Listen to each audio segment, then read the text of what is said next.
Something's not right.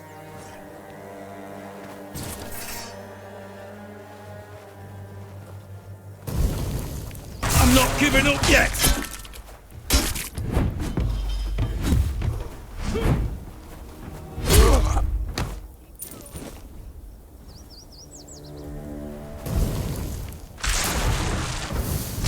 They're making me angrier!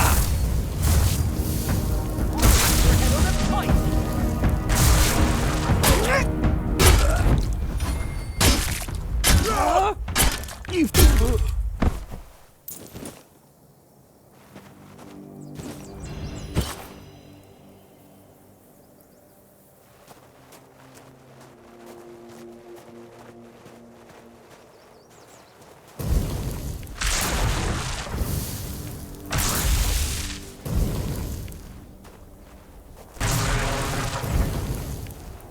You have to do better than that.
Please, state your business. Again? You really like killing, don't you? Do you shoot them with arrows from afar, or do you prefer to get right up close and watch the light fade from their eyes? I have so many questions, but for now, here's your reward. Incredible! You're a born killer, aren't you? Instead of just taking out bandit scum, how about hunting something... bigger? There's an ogre, a really nasty son of a bitch, holed up in a nearby brook. I've heard that one swing of his hammer can turn a bear into a bloodbath. As you can imagine, the keepers aren't too keen on dealing with him, even though the ogre roams just off the main road to the north. When Galahad arrives, he certainly won't be pleased. If by some miracle you manage to kill it, you'll earn Camelot's gratitude and a hefty reward. Bring me the ogre's shiny eye as proof of the kill. The brook is right off the Keen's Road. Here, I'll mark it on your map. A fight to the death. It must be so exciting. That's the carcass of Fingerless Calm, isn't it? They've been hunting him for the slaughter of 2 keepers, and now they finally got him. Well, you have. Here's your reward.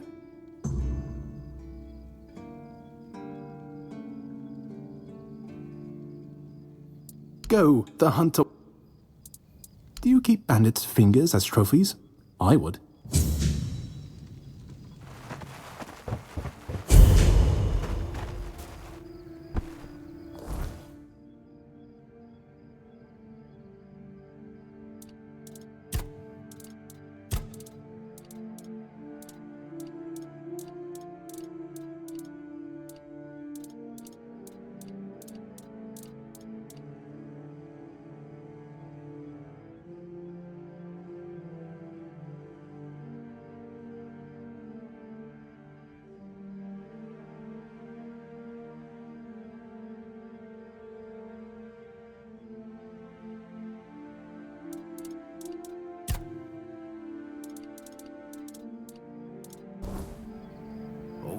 to have a little rest.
Hope nothing bad happens.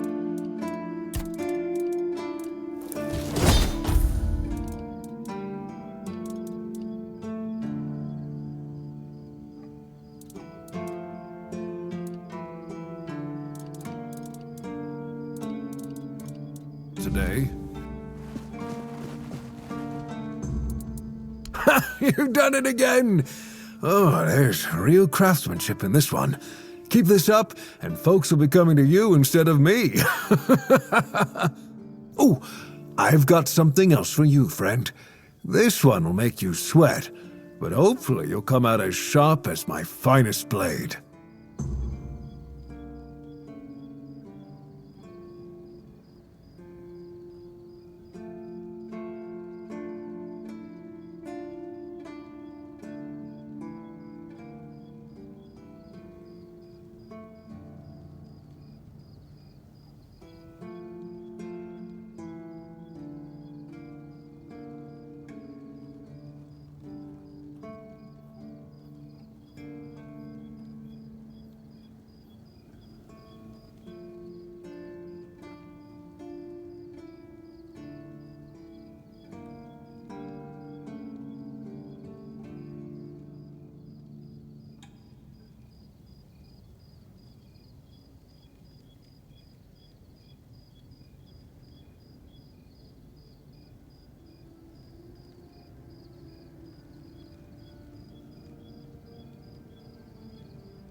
We have company.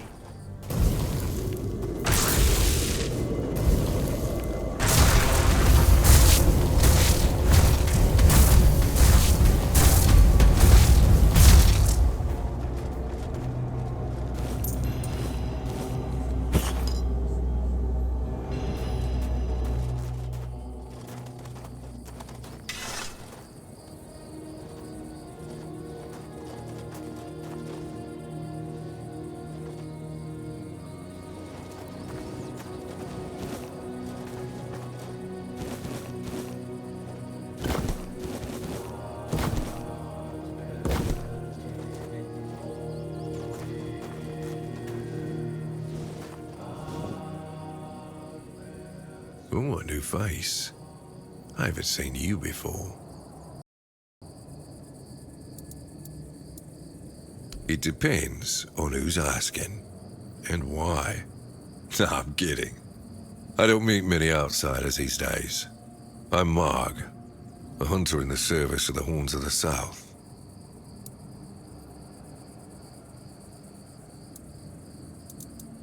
Everything is interesting around here. But ultimately, it depends on what you're looking for. No.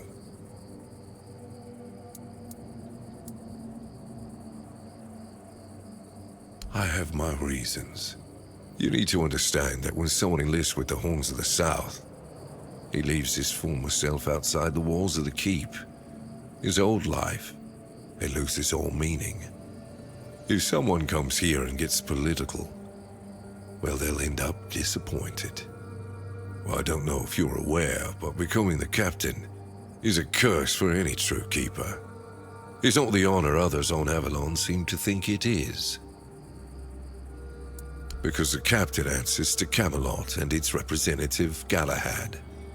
So every captain needs to get political, whether he likes it or not.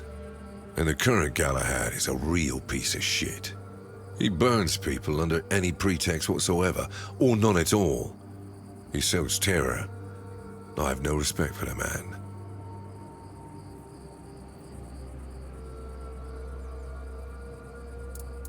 I'm self-sufficient enough not to have to ask for help. However, I suppose I could help you. I could share some things I found out during my hunts. I don't know what it is about this place, but even the dead hardly ever get any rest. Though I'll admit, it's getting worse lately. They keep emerging from the local cemetery in numbers greater than that small plot of land ever held. So I'm guessing we might have a necromancer on our hands. And here I thought after the Charred Conclave, we'd have more than 100 years of peace from them.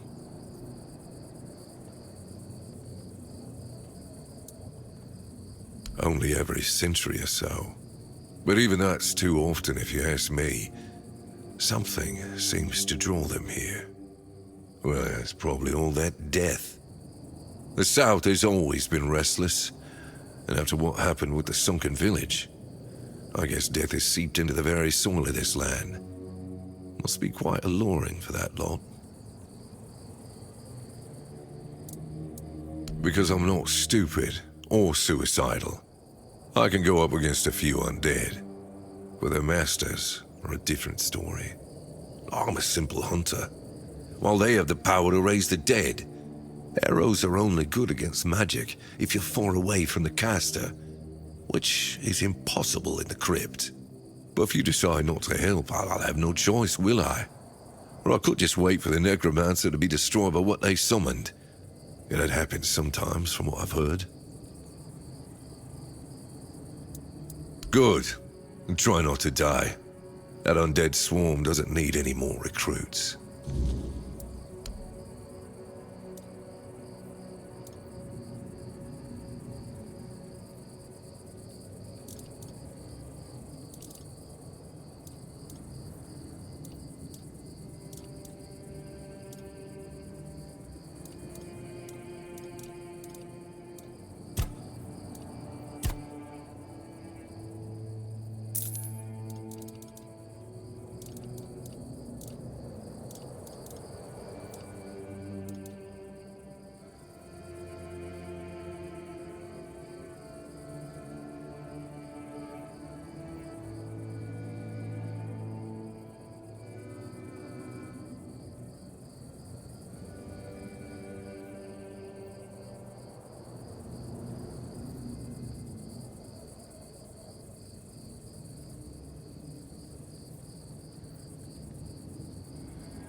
who's come to visit me here? Surely you're not here to steal my treasures, are you?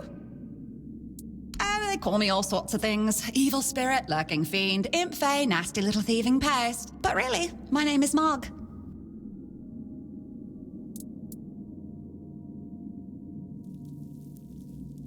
It happens. I suspect it's because I really like to snatch people's little trinkets. But between you and me, if they paid more attention, it wouldn't be so easy to steal their things.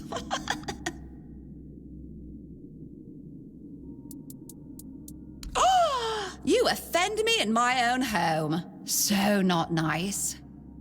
Sure, it's junk to you now, but when you have to head out into the cold and can't find one glove, well, suddenly it becomes very important. And that glove? I've had it for ages.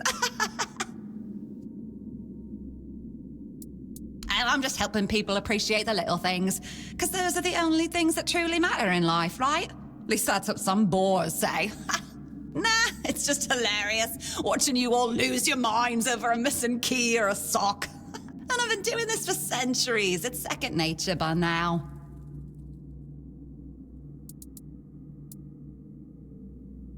What is it with you people and gold? I've been around for ages, I still don't get it. I don't give a damn about gold and jewels. When you talk about them, you suddenly get all serious and pompous. I'm just here for fun. Oh, you shouldn't ask a lady such things. But you can ask me. I don't remember exactly. 9, 10 centuries at least, maybe more, 15, 23, I don't know.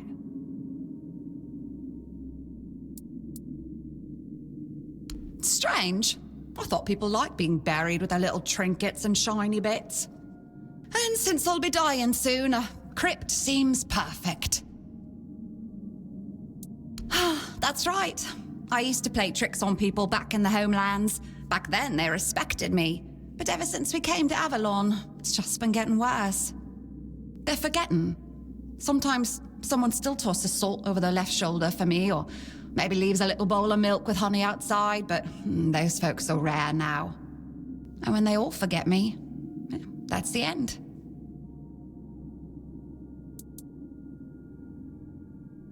Yes. Is that so strange? You can convince yourselves that you have bad luck, illness, love.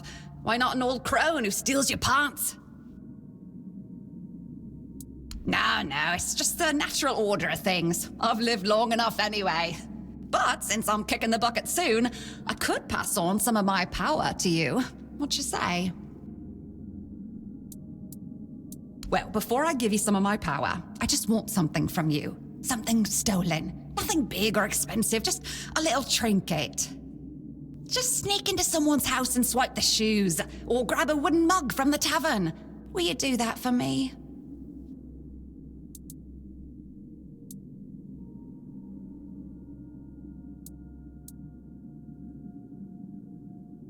Great! Now you can either keep your word and commit the terrible sin of theft, or break your promise.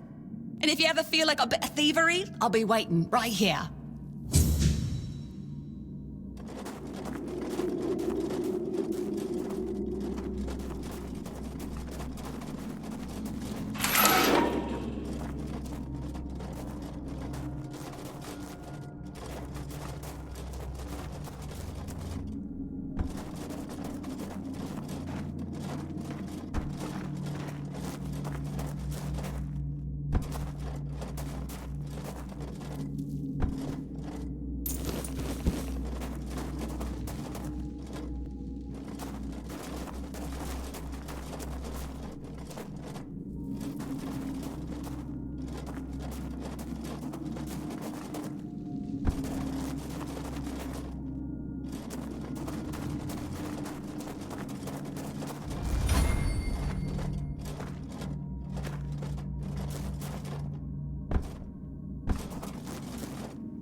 Who goes there? Are you the one responsible for all that racket? People are trying to rest in peace, damn it! Oh, you'll have to forgive them. They're a little disoriented. Waking up in this way is like coming out of a thick fog you've been wandering through for days on end. Dulls the senses, clouds the mind. Terrible for coordination. My name's Huardok, and I am the keeper of this place. I look after the dead, or at least, I try to. It used to be much easier where they stayed in one place. Now I need to keep making sure they don't stray too far from the cemetery. But I'm not complaining. A little exercise is good for the body.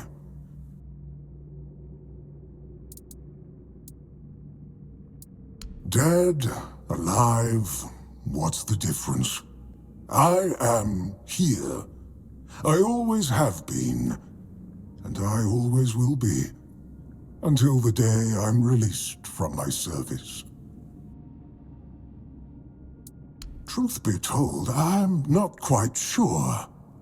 Has it been a long time since the wave came and swallowed the village? That was when people stopped coming here. It's like the sea washed away the memory of this place as well. I don't remember much of what happened afterwards.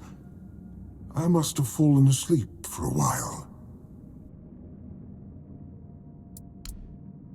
I know everything that happens here. If you're looking for some juicy gossip, Becca from the third row south still has no idea where her husband is. They were supposed to be buried together, you see, but he never showed up. The scoundrel. Everyone here thinks he got remarried and chose to rest with his second wife.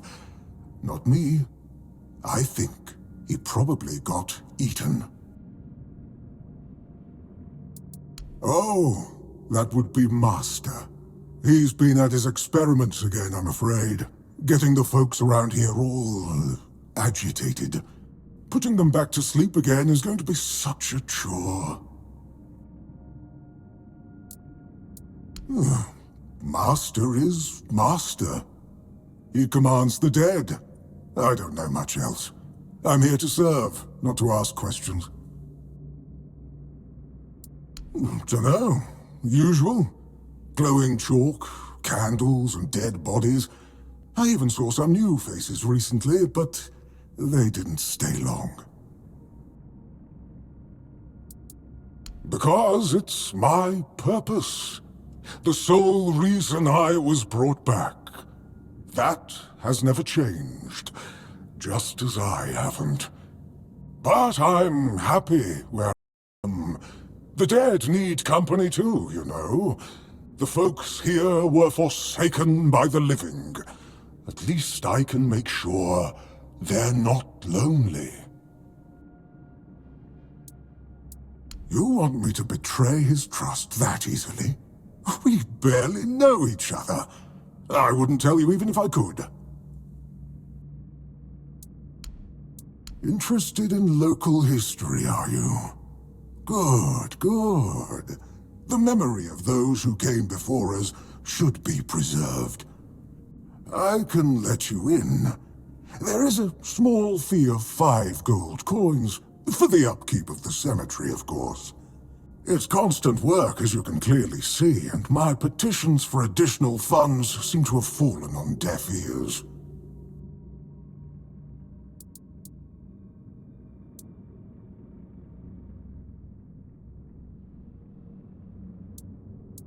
Ah, that it is.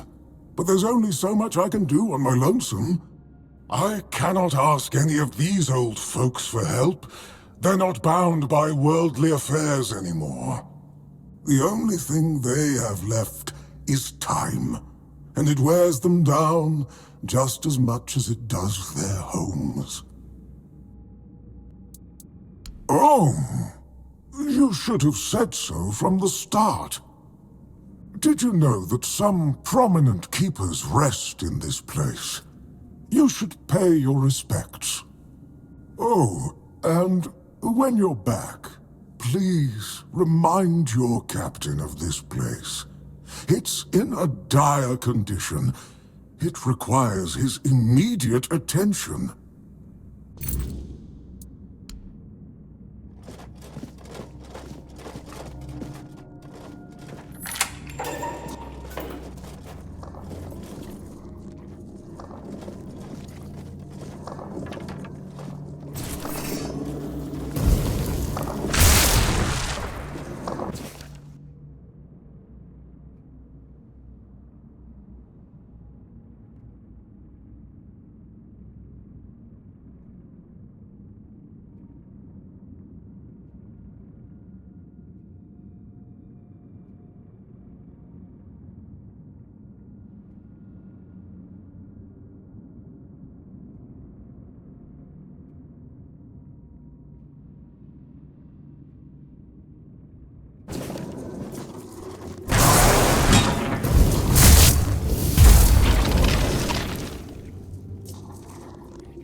Careful there!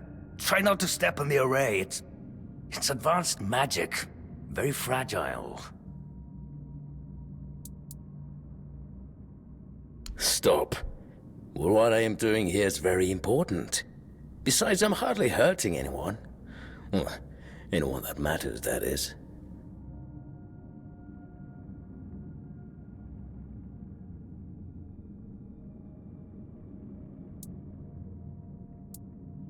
Oh, please. Is that the only thing people can think of when it comes to necromancy? What use would I have with an army? My ambition isn't to command the dead, but death itself. I aim to make Avalon a place where people won't have to fear it anymore. The problem is, I keep missing something. Raising the dead is easy, but I don't want mindless minions. I want truly living undead. Yet no matter what I do, it just won't work.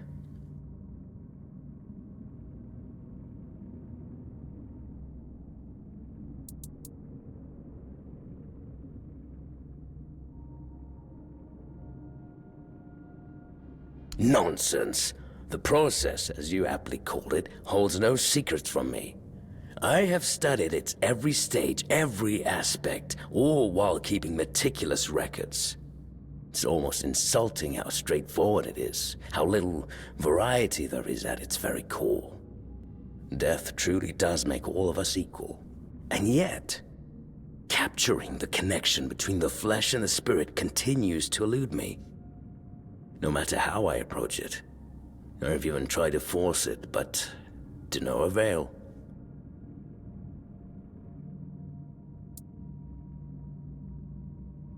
Warduk.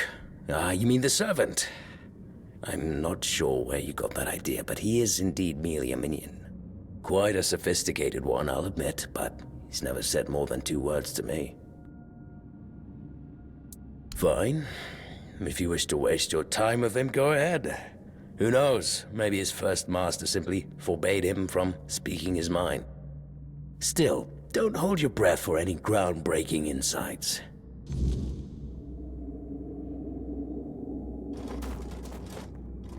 Any revelation?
Oh, you're back.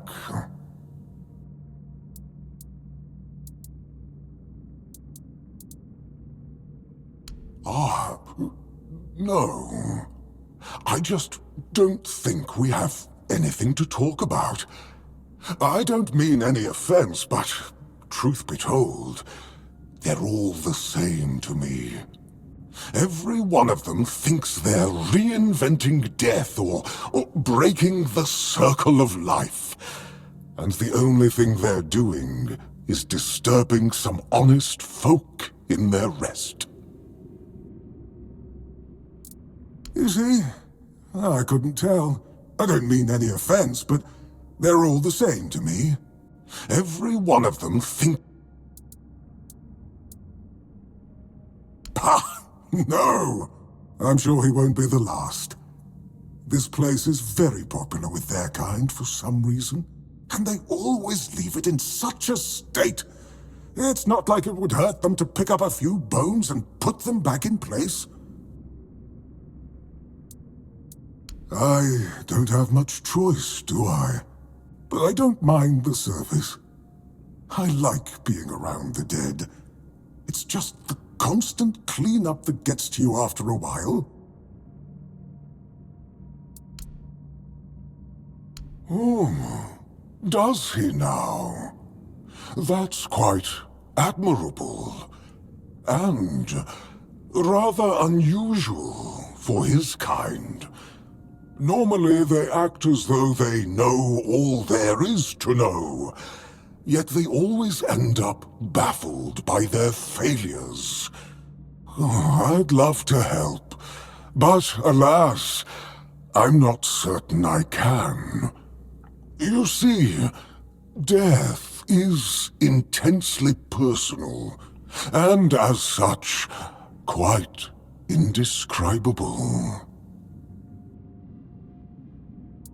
Well, whether you die alone or surrounded by loved ones, dying is the loneliest experience of our lives. It can't be shared or taken from someone. In the end, no matter how it happens, our death is the only thing that truly belongs to us. It's a potent experience, one for which there are no words, because there is simply no need for them. Nobody is meant to die and then return to tell the tale. I'm afraid not. But honestly, I wouldn't mind if it convinced the Master to abandon his pursuit. It's clear now how futile it is. He would be better off dedicating his time to really anything else. Oh, it's such a waste to see someone spend their life chasing the unattainable.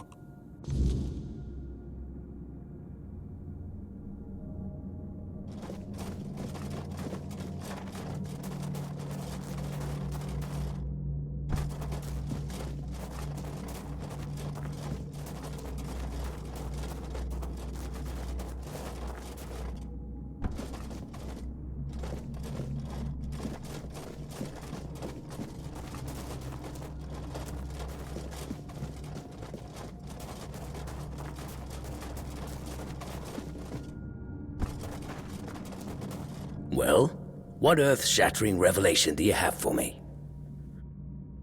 Are you threatening me?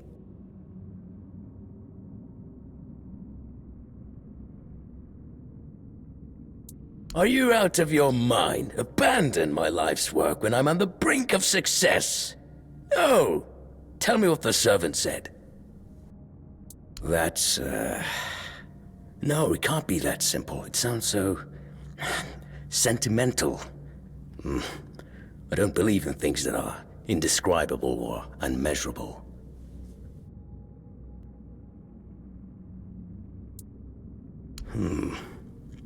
But how do I make sure I don't share the fate of the others? I mean, how do I remain? That's it. Perhaps that's the very core of the problem. What's needed is a subject who is perfectly aware of what's happening, one who understands the intent behind everything. And that subject could only be me. Plus, there might be a few advantages to having an undead body. Let's see. I just need a few things and...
is a fine kettle of fish, isn't it? Poor master. He must be terribly confused. I am the keeper of this cemetery. I know everything that happens around here. Master is... well, he's not really the master anymore. But he became one of us, so it is my duty to watch over him. Master's heart was in the right place, mostly.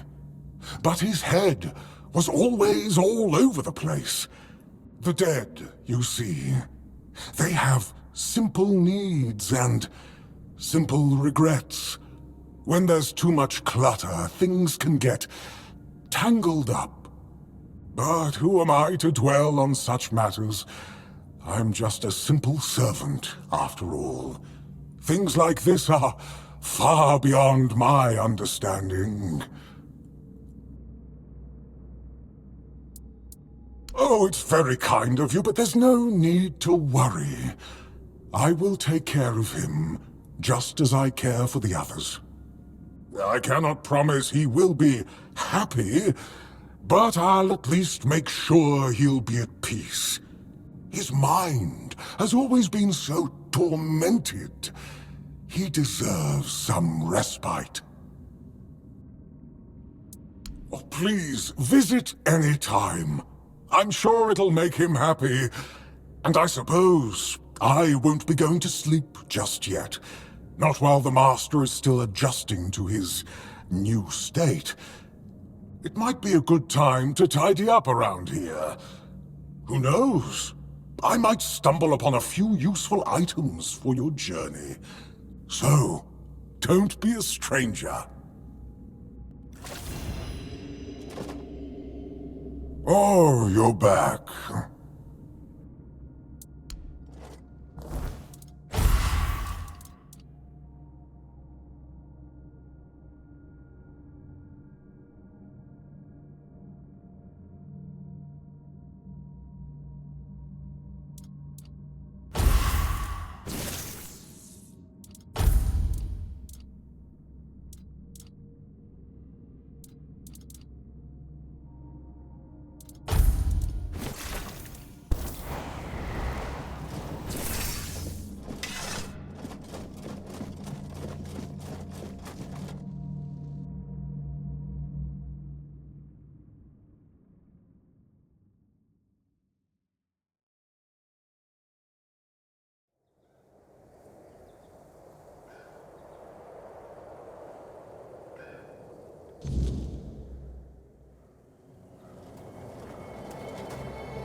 And?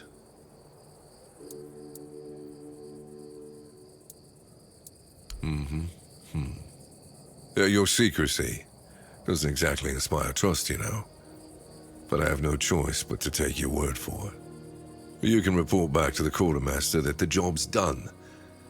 But if the necromancer ever shows up to stir trouble again, it'll be your head.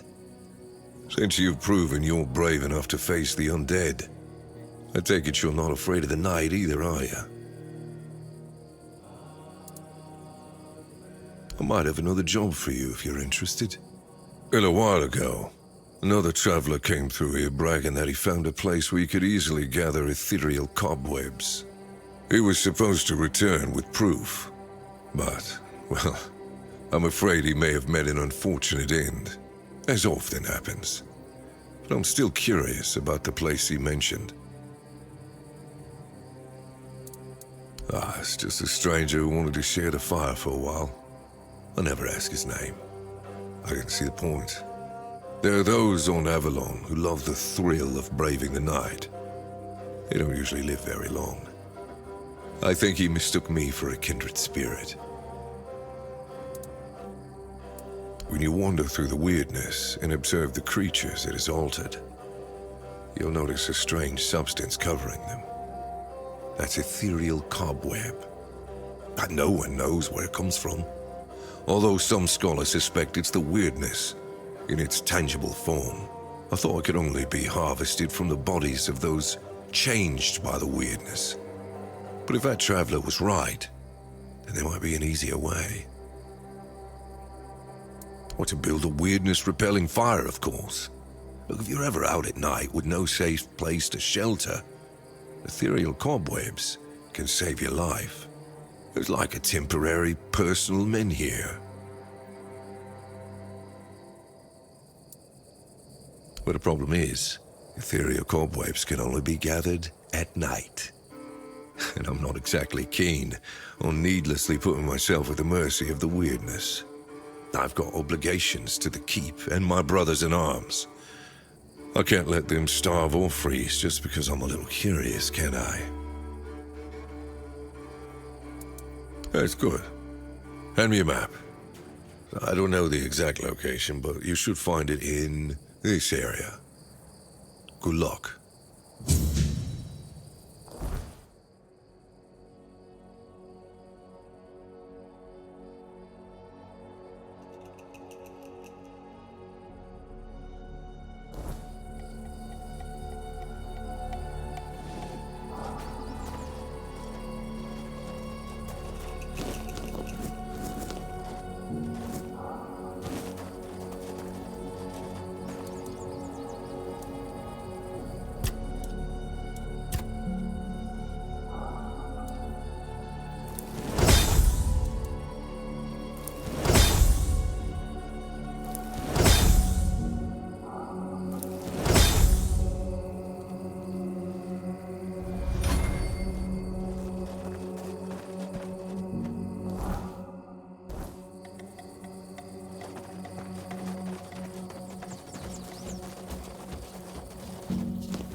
It's more than a sword. It's a promise. A blade that stands for unity, for strength, and for hope. It wasn't just mine. It belonged to Avalon. Every swing, every battle was fought for the land and its people. But Excalibur is also a burden. It demands more than just skill. It demands purpose. Without that, then it is just steel.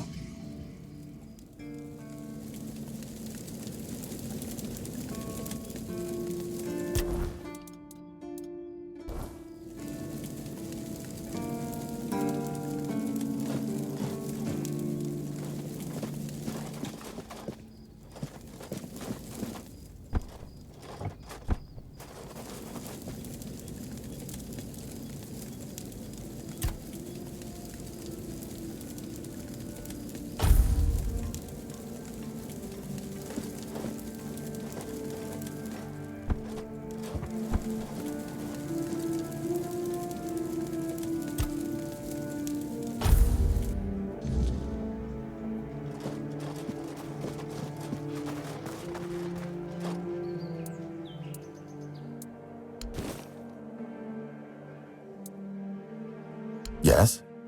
Did you find out what's been happening out there? Great. A necromancer. Just what we needed. It wasn't the dark druid from the legends, was it? Good thing you got rid of him then. We already have the Dalriada almost on our doorstep. We don't need an army of the undead to boot. You did well. Maybe it's not so bad having you here.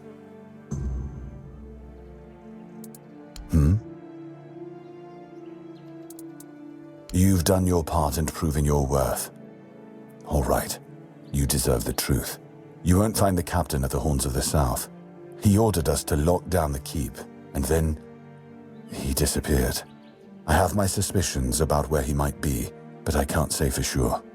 And frankly, I hope I'm wrong.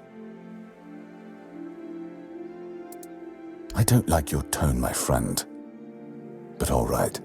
I suspect he's at the All-Mother's Temple. But I will warn you. If he's not dead already, I'm pretty sure you'll be if you decide to go there. That's where the Dalriada tribes are holed up, and they're not known for their kindness. And if you do find the captain, tell him to return to the Horns of the South as soon as possible. Galahad the Pure is already on his way, and he won't be pleased to find a bunch of keepers hiding behind the walls without their commander. We'll all face consequences if that happens.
Ah, it's...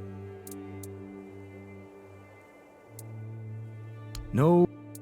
Well, the thing is, I've always liked the village and the veterans living here. When you go to the tavern, they'd always share a drink and a story with you. Some of them could be... Take Tadkin, for example. But all in all, it's always been a nice place to visit. So, when the opportunity came up, I figured, why not? But the moment I took this post, I stopped being Tiernan the drinking buddy and turned into their punching bag. It's just demands, demands, demands. And when I don't meet them immediately, they start yelling and calling me names. Now I get what people mean when they say, be careful what you wish for. Because clearly, I was the best man for the job. A man with a bad leg. Perfect for running around fixing things, right? I wanted to be a builder. Big things, lighthouses, bridges. But Dara took one look at me and thought, maybe not the guy who lives like a drunk on ice. So they found me something else. Repairs. Patching up what's already standing. Not quite what I dreamed of. But hey, at least nothing I work on is tall enough to kill me if I fall off. Well, unless you count that one time I got too ambitious. Turns out, hanging tapestries isn't as harmless as it sounds. You did? I thought I heard some hammering. Oh, well, thank you for that. Truly. One less thing to worry about, right? Here, I put aside some money from my budget. You've earned it. And you have my gratitude. I'd ask you to fix the refugee barracks, but, well, there's no budget for making people's lives slightly less miserable. We'd have to do with something less spectacular. There are two places around here that could use some fixing up. First, there's the old gate. It used to be a proud marker for our territory, but now it's more of a sorry welcome sign. Then, there's the monument to the sea creature. It's been weathered down by the salty breeze, and honestly, it's starting to look less monumental and more pathetic. If you could restore them, it would do wonders for morale, and maybe even impress Fergus. What do you say? Ah, that's the spirit! I knew I could count on you. Once those are back in shape, this place might start looking like it's cared for again.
You're back.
I like it when things are quiet.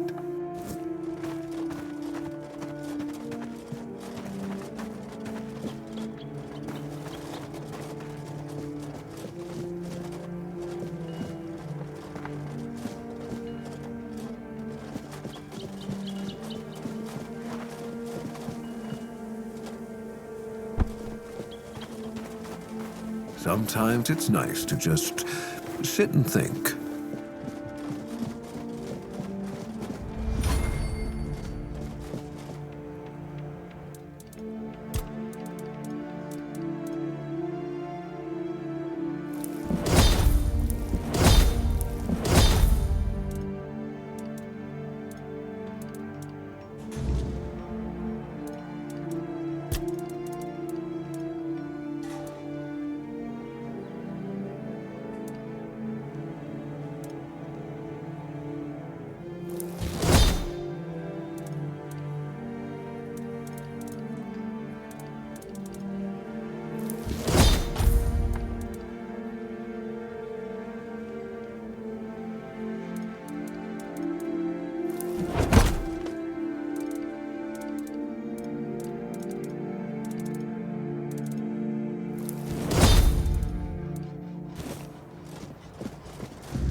I might retire early and let you take over the forge. Joking aside, that's some bloody fine work. Looks like you've handled everything I had for you. If you're hungry for more knowledge, you might want to seek out a blacksmith from the tribes. Say what you want about the Dalrita, but those bastards have tricks up their sleeves that even I don't know.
Hello.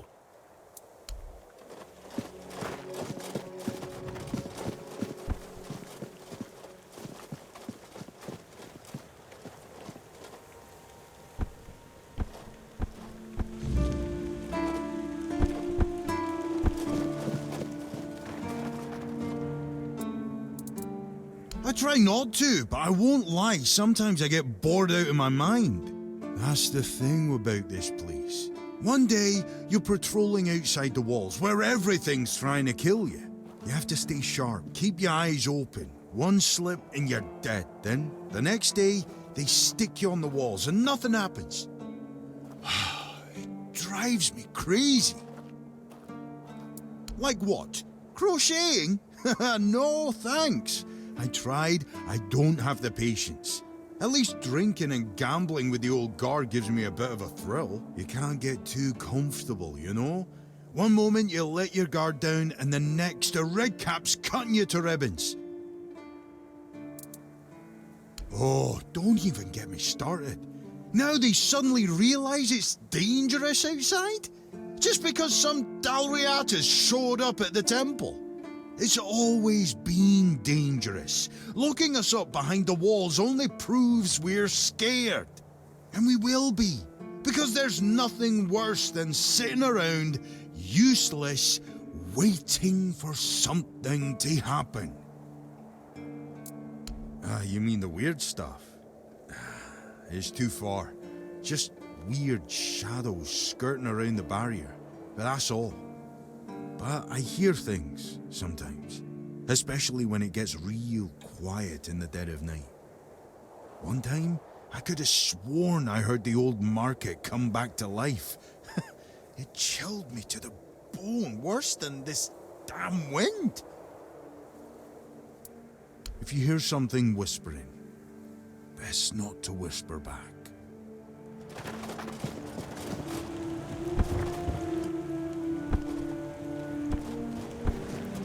I like it when things are quiet.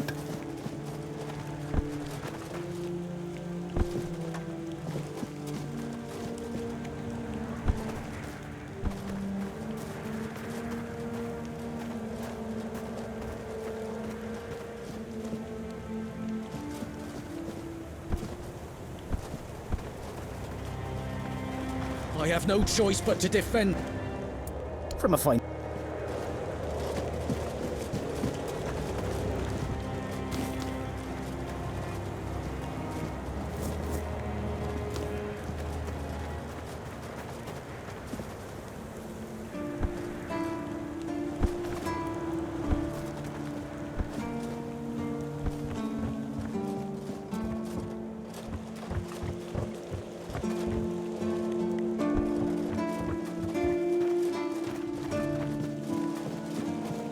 Stay out of trouble.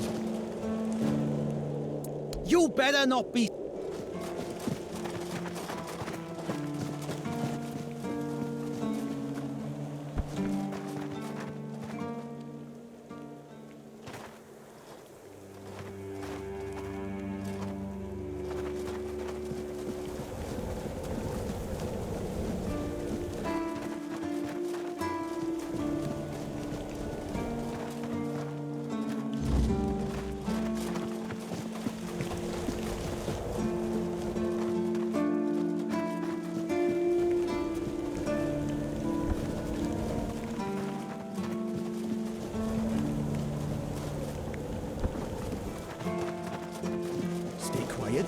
Stay safe.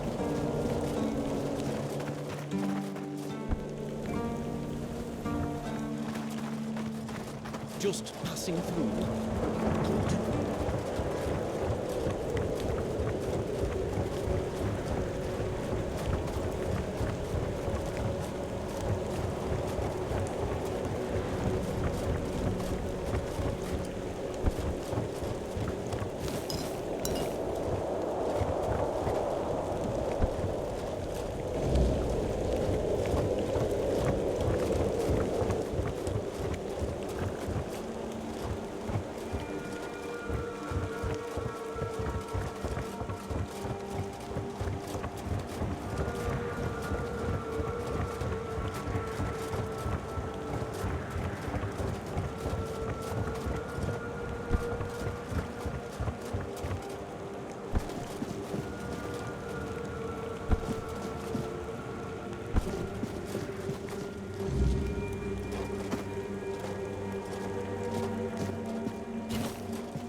have no choice but to defend myself.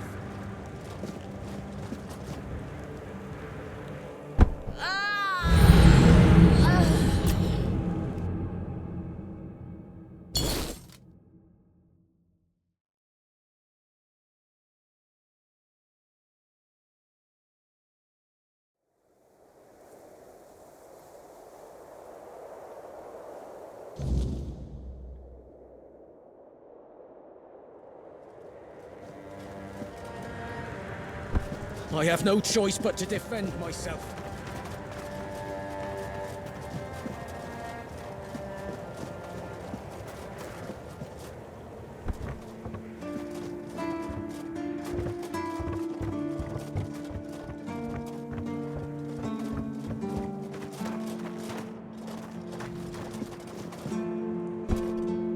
If I just stay put. And how did my traps work?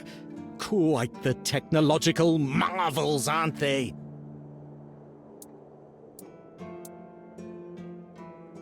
What?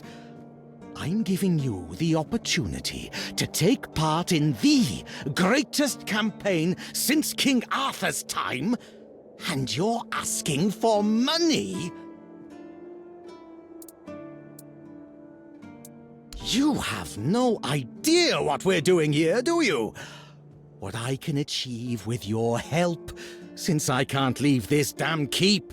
Seagulls are the biggest threat to the people of the South.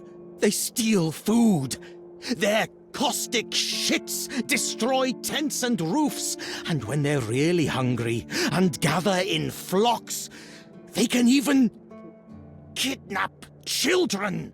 Sometimes they even attack adults. Most people think they're just innocent birds, but I know who I'm fighting. Well, that's fair. You're not one of us, so I guess Rourke isn't feeding you for free. Here, half of my pay. Eat your fill, so you'll have strength for further battles. So, are you ready for another challenge? We need to solve the seagull problem on Avalon once and for all. You'll search for their nests and destroy them without mercy. Burn the nests, shoot the parents.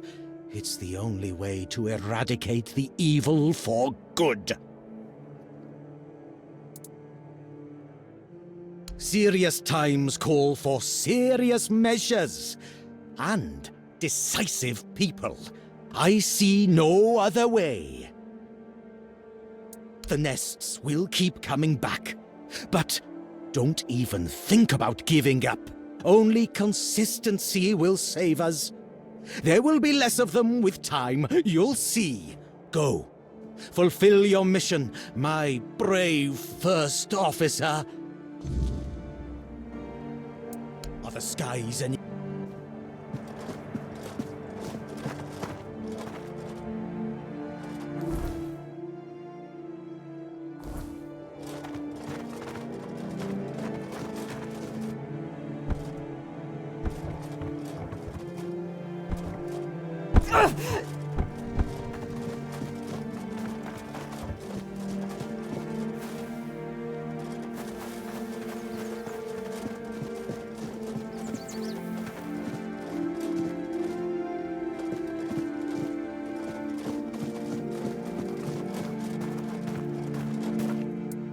Let me guess. He's trying to rope you into his campaign against Avalonian seagulls. It's a well-known story. All the keepers know of Gwylin's obsession, but it's less amusing than it sounds. You see, Gwylin is from a coastal village. His father, a fisherman, worked hard to feed his family. He instilled a deep hatred of seagulls in Gwylin, claiming they were our greatest enemy. He taught his son how to kill them effectively, and insisted they were agents of the Four Dwellers. Essentially, yes, but he wasn't always like this. When he joined, he just didn't like seagulls and avoided them. I gave him simple jobs away from the walls, and everyone was happy. Until one day, he asked to serve on the walls. I agreed because I thought he'd simply got used to the birds. I had no idea I would be contributing to feeding his obsession. I spoke to him. Between his rounds, I heard a confession I didn't expect. When Gwylin was only 7 years old, he saw a flock of seagulls attack his father and pluck his eyes out. Is it true? Or the ramblings of a madman?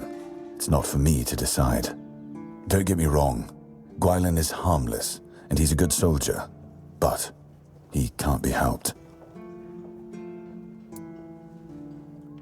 Whatever he's asked you to do, just ignore it. Don't argue with him, it's not your responsibility. If he brings up seagulls, just pretend you didn't hear him. That's what we all do.